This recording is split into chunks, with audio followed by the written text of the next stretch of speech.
ینی ئەبتەشتەکی باوەڕ پێکراو کە بڕین لەناو پرۆژە و بەرنامەی ئیسرائیلی کورد وەکو نەتەوە وجودی نییە؟ کورد وەکو نەتەوە وجودی هەیە، ئەوە نییە کە ئیسرائیل ناسنامەی نەتەواتیمان پێ بەخشێ، ئێمە نەتەوەینە. بەس لە ڕووی ئەوە ئایا ئیستحقاقی سیاسی تا چەندمان پێڕەوا دەبینن لێرەدا هاوچێژەکە دەگۆڕێ.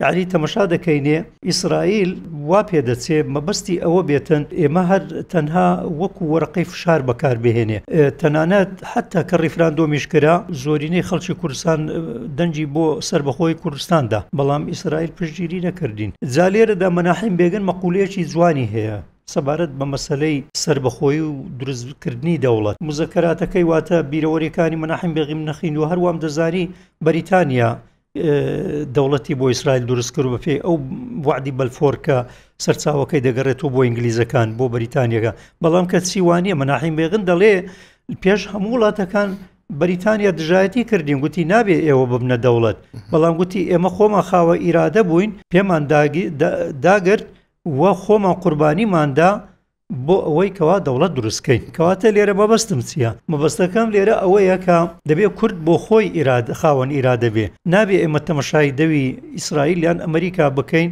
ئایا ئەوان رازین ئێمە بڕیار بدەین ببینە دەوڵەت یان نادەبێ ئێمە خۆمان بڕیار بدەین قوارەیەکی سیاسی بۆ خۆمان دروستکەین.